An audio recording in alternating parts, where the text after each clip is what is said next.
Mga Tagalog makakabawi na kay MP3, M-Site at Sixth Threat, nagpaliyab sa Taiwan. Alamin natin ang mga yan, so tara.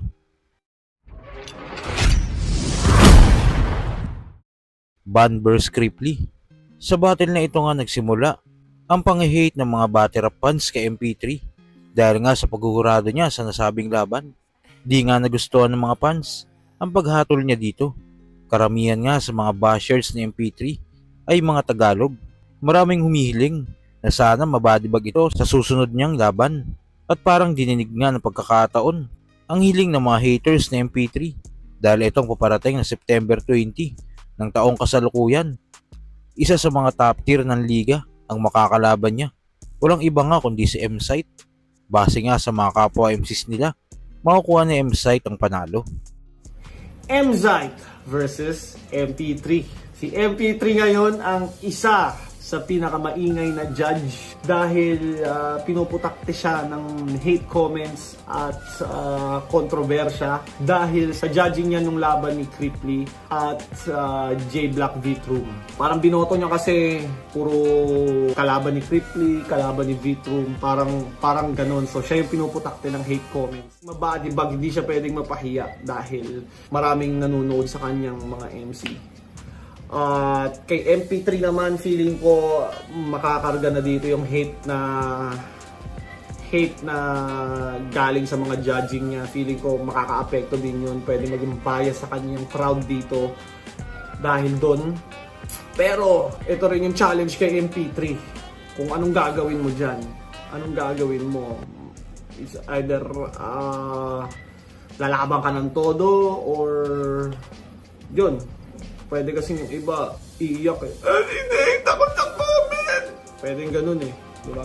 Pero, we'll see. Gusto ko makita performance ni MP3 dito versus M-Site. Kumbaga, higher tier. Gusto ko makita kung paano gagawin ni MP3 dito. Pero, yun. Tingin ko, ang mananalo, M-Site. Hindi ka na magaling. Tama. Ito para lang sa akin to kasi battle rap analysis pare parang kilalang preparado lagi si M-Site. Nasunugan niya, puta, lumaban pa rin sa AJ. Tama. Ang kailangan na lang sa kanya is... Grabe ka dun, Jay. Ano? Alam mo yun? Grabe ka dun, Jay. Ang sa akin lang pare, parang... Ang need niyang... Para sa akin lang sa battle na to. Para... Sure win naman na siya. Aha. Pasensya ka na MP3 kasi nag-judge ka kay Cripply kaya medyo ano ako. Dapat yung prinsipyo natin nandun pa rin, brother. Sa tingin ko nga dito, ang ilalamang siguro ni MZ, yung hindi naman niya magka-champion si MZ sa kahit saang aspeto kung tatanga-tanga yung putang inang yun eh. So ibig sabihin, ano talaga, subok. Tawag tulad nga ng tawag ni Sir Arik sa kanya. At tawag sa kanya ni Sir Arik, ano yun, Terminator daw ng liga. So, parang bias talaga si Sir Arik. Kasi puta, di niya naman ako binabansagang ganun eh. Pero sa mga makakalabang ko, may mga bansag siya. So, Sir Arik, kung mapapanood mo to, joke lang.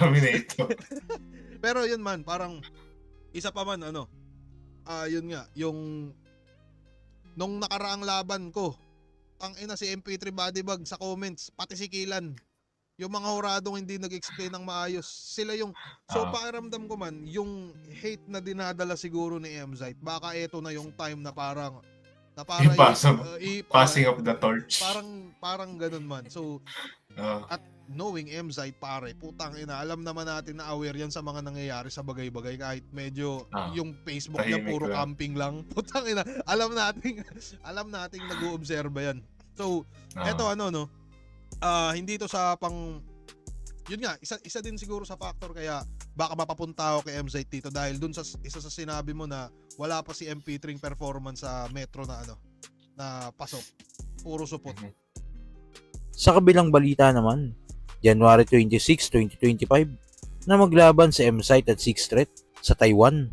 At matapos nga ang ilang buwan sa wakas, in-upload na ito ng Pasik Laban. Sa round 1 nga ni Sixth Threat, sobrang solid na mga jokes na dito. Sige na! Dos por dos champion tryouts, achievements mo plenty, pero bakit hanggang ngayon 19 pa rin yung likers mo sa FB? Minsan 5, 10, bakit ganyan bro? Nung inad mo nga ako sa Facebook, sabi ko, dami account to. Pare, di mo yata alam. Nung binubuk niya tayo ng ticket para pa Taiwan, ito yung sabi ni Madam. 6th Street, business class. Enzyte, may barko kaya sa araw na yan? kaya biruin mo yon. Kasama ko sa eroplano mga businessman o kaya artista, gagi. Tapos ikaw kasabay mo sa biyahe mga parcel ng Shopee. Pre nung feeling. Meron yung deep meaning. Kulang na lang ibalot ka ni Ma'am Erling para free shipping. Pero yung round 3 nga ni M-Site, ibang klaseng rebat niya, haymaker. Kinwestiyon siya nung kalaban niyang si Zenlook sa pagkiklaim niya ng Bisaya. Ito'y sagot niyo. Pagiging Bisaya ako nasa dugo, wala sa salita, pagkat hindi ako lumaki sa Bisaya. Hindi ka lumaki sa Bisaya? So hindi na naman na ikaw Bisaya na ngayon.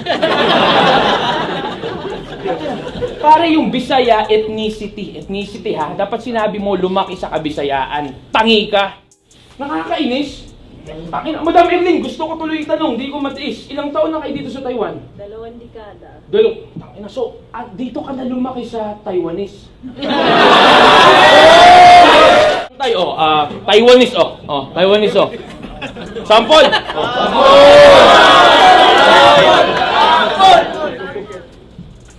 Wonsyong ha. Him Sao Xin, Lai Sao Zeli. Diba? Zhou Chu Yang, Xi Ni Zai Xin. O kupal no? Pakilang, ganun mag-airport. Hindi, joke lang. Nabasa ko lang sa airport. Peging Bisaya. Sinungaling mga Bisaya dyan? Lolo ko, Watay. Nanay ko, Sogod, Southern Leyte. Asawa ko, Dabawenya. Kababayan mo, Dabawenya. Pag inaati yung Bisaya sa batin, galit kayo. Tapos pag nire-represent, galit pa rin kayo. Ano ba problema? Peging Bisaya, ako, never kong itatanggi o ikakahiya na Bisaya ako. Tandaan mo palagi ito. Hindi man ako lumaki sa Kabisayaan, at least proud ako sa roots ng lahi ko. So, perfect ka pala. Tatanga ka rin. Yung Taiwanese, tao yun. Yung language, Mandarin. Nakabasa sa airport yun eh. Sa airport, labas agad. Huwag ka magbasa-basa. So kayo ba mga kuys, gusto niyo bang makita maglaban si M-Site at 6th Street sa flip top? At kung magharap nga sila sa flip top, sino kaya ang mananaig? Kung ano man sa loobin mo, comment mo lang sa baba. Mapag-usapan natin yan. So yun lang. God bless.